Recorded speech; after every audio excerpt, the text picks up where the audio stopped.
Hello, everyone. Thank you for watching. My name is Natasha Jankowski, and I'm joined by Joe Levey. And we are going to talk about a book that we are working on called Foundations of Assessment from Theory to Practice. And we are excited to share with you a bit about what this book is and what we're trying to do, and invite you to tell us about things that you would like to ensure that we have in it. So let me tell you, if you aren't familiar with us, a little bit about us. I'll go first. So I mentioned my name is Natasha. I used to be the executive director of the National Institute for Learning Outcomes Assessment, or NALOA, which, if you're not familiar, was a group that looked nationally at how our colleges and universities going about assessing student learning. My background is not one in measurement, but one that is in philosophy. And so I like to ask questions about what are we doing and why, and what language are we using? Does any of this matter? In those regards, I like to bring in a bit of humor as well. And this is not a picture of me, but it could totally be a picture of me. But I am a faculty member. I teach for Kent State and New England College, and I was a graduate program coordinator for the University of Illinois Urbana-Champaign, and a faculty member there. And I write about things related to assessment that center students and student voices, that help us think about how to be more equitable in our practices of assessment and how to be clear and transparent and tell our stories in different ways. So that is a bit about me, and I will let Joe introduce himself. Hi, everybody. Joe Levy here. Uh, my background is one of using both sides of my brain. I was an English major, math minor, and didn't really make sense in my undergrad, but made sense once I entered into the assessment world because I'm fascinated by storytelling and love storytelling, but also love numbers and want the data and the evidence to back up what we are saying. Um, in my personal life, I love eating. I'm an not a professional, so an amateur, a food competition enterer and large quantity of food eater. Also love music. I play bass guitar, go to lots of concerts, love karaoke. My day job is working as the associate vice provost of accreditation and quality improvement at Excelsior University. But I've held a variety of positions working in assessment, both within student affairs, academic affairs for the institution, and then being also the accreditation liaison officer and doing accreditation work, not only at the institutional level, but also for programmatic accreditors. And for over a decade, I have been part of the Student Affairs Assessment Leaders, which is a nonprofit group solely dedicated to helping student affairs assessment, because there still is a gap in terms of the amount of resources and support and attention provided to assessment of student learning and student learning in general that's happening outside of the formal classroom. But I serve as a board member there, and I have for several years. And if you are not familiar with the SAL's open course, you should take a look at it, because it is an open course for student affairs professionals, and it's an introduction to assessment, and it's free, and they give great data, and they give wonderful feedback. And I took it, and it was fun, and it was a great group of people in it. But it's definitely worth a look if you aren't familiar. So that's a bit about us. And we are writing a textbook on assessment with Routledge. And so we started this with Stylus. For those that are not familiar about Stylus Publisher, they are now with Routledge. And we're very excited to be part of this transition. And we are in the process of writing. So we are writing last year and this year, and we'll be submitting the draft. So this book will actually come out in 2025, which is exciting, because then you can be like, ooh, that's something that I want to do in 2025. But it also means you can be a part of sharing ideas and thoughts and feedback, and helping us think through if we need a tool that's comprehensive to help educate people on the variety of things that go into assessment. What does that need to entail, and what do we need to do? And so Joe and I have been having a fun time putting this together so far. So what are we looking to do in this book, and what can you expect from it? Well, one is we really want to update the scholarship and the study of assessment. So Trudy Banta had done a book on this topic, but it's been a while since we've really kind of gone into be like, what are our foundations and theories that are used in assessment that we build this work upon? And so we want to start out with thinking about this book in a couple of sections. So if you have faculty members that are like, why are you asking me to do this? Part one of the book is for them. Like, where does this come from, and what is this about? It's going to be the scholarship, the discipline, going to unpack the philosophies and theories behind, like, what is it that's guiding our work? What are the choices that we make? What are the paradigms that related to this? and then think about how do we build upon that foundation in part 2 of the book with practical guidance on how to engage in meaningful assessment work. And so the combination of Joe and I really is helpful to bring together the background on theory, foundations of research, and that practical application piece. We really wanted to provide a textbook on assessment. We both teach in different things and have, and as he's running the open course and I'm teaching all these different courses on assessment for places, there are outside of student affairs assessment courses specifically, I'll say, there's not really a good textbook that covers that's available for graduate programs that comprehensively covers these spaces. But also, if you're a faculty member that's been voluntold that you're now doing assessment, if you are a staff member that finds your way into an assessment professional position, your student affairs should be doing this, there's not sort of a resource that combines these pieces together besides like do these 5 steps and you'll be okay. But really getting into how do the choices that we make, our organizational structure and all those things fit together. And so we're trying to fill that gap. In that first part that I was mentioning that that I'm taking the lead on and doing on the foundations, theories, and philosophies is giving a condensed history. There are some that have been really helpful, but it's starting in the 80s and talking about state external pieces, and we're going to expand it out. Well, we've gone more into like the 20s and then up to where we are now. So it's a condensed but comprehensive history of assessment. Also talking about paradigms and theories, what's the philosophies and our thinkings, different schools of thought at play, that update to the scholarship of assessment. Where do we have debates in the field? A lot of times we're just like, this is how you do it. And it's like, well, there are some disagreements and differences, and that's okay. If it's a discipline and a scholarship, we wouldn't all agree. We would have different thoughts on this approach. But what are those, and what do you need to know about it to kind of figure out where you stand? Then organization and models of assessment really provide a where are the reporting lines? What are you under depending on where you are in an organization? Does that matter to the model of sort of how data is collected? At what level? Is it at the start, at the end? Is it all the way throughout? And what data systems connect to that? So we'll do a comprehensive view of that.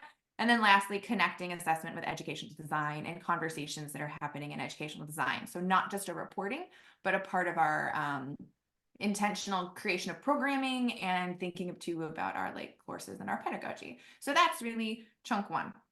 Now, I say all of that because all of these things are applicable across student and academic affairs. And one of the beautiful things of Joe and I's combination, besides that we're a ton of fun and awesome people, is that we bring this really good combination from student and academic affairs. And so one of our goals in this work and in each of these sections too, is to provide connections across. So it's not I need to go get my student affairs book on this, but I need my assessment book that helps us all understand what we're doing together, how we're trying to work, and where I need to go and have connections and conversations with different units. So I'll pass to Joe, let him tell you about that. Yeah, I think that's one of the other notable goals for our book as well. Is the other thing we've seen with current assessment literature is sometimes it can be very geared towards just academic affairs or just student affairs, when at least for me, having served especially in a number of roles where 1, I'm an office of 1, but 2, I'm overseeing the institution's assessment activity. I mean, I'm not reaching for different handbooks. I'm applying the same philosophies and principles and values of centering students and caring about the learning that we intended to have happen and what's really happening, whether it's inside or outside of the classroom. And so, we make a point to tease out where there are unique considerations, but I promise you, they're not that different than from, say, within academic affairs, an engineering program thinking of how they're assessing their students based on the interventions and learning that they want to see happen versus, say, a fine arts program or a dance program, right? Like, still academic affairs under that same umbrella, but they are going to approach the way they look for demonstrated learning very differently. And that's the same thing with student affairs, but they still have the common element of learning outcomes, interventions, measures, and a need to act. So as Natasha mentioned, we do make specific nods and considerations for respective practices, but ultimately present this as a unified text of this is applicable regardless of where you sit in the university, as long as you're engaged in assessment of student learning work.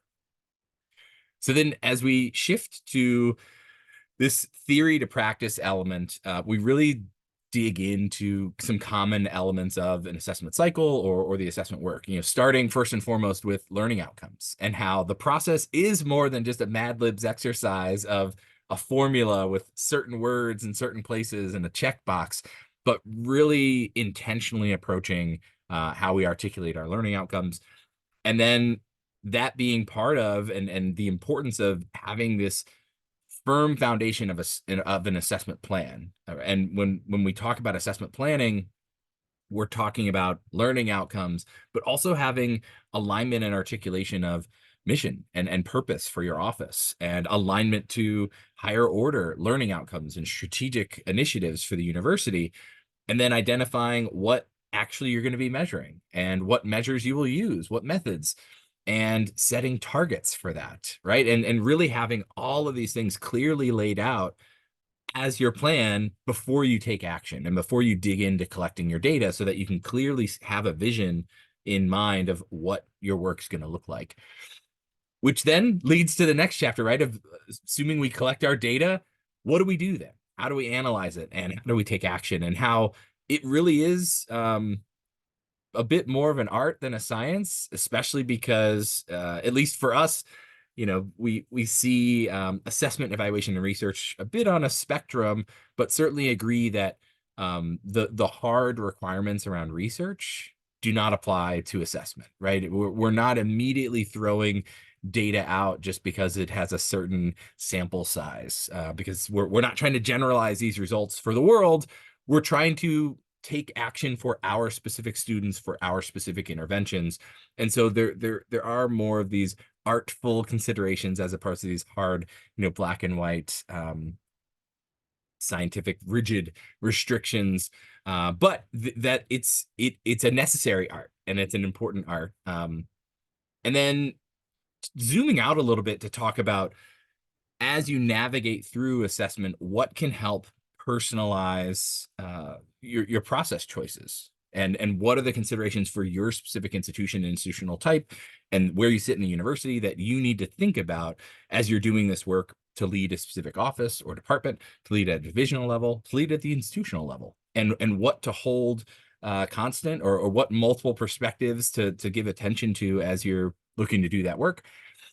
And then knowing that it's important to have a strategy around coordinating capacity building, because we know that people need more capacity for this work, not only in building knowledge and skills, but also in their bandwidth and their perspective to approach the work.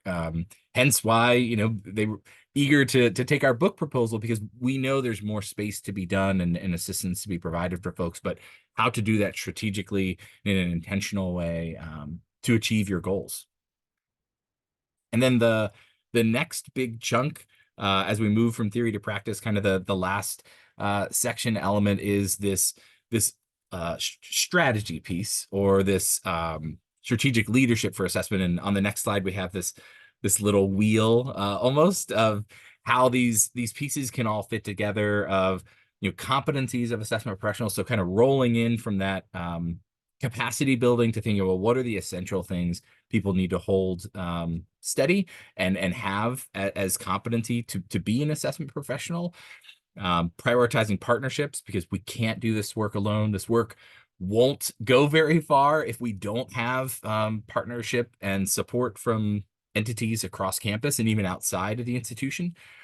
And this other element of combating a compliance mindset. And Peter Ewell's been banging this drum for decades, of how we need to make sure assessment is not just done for accreditation or compliance purposes.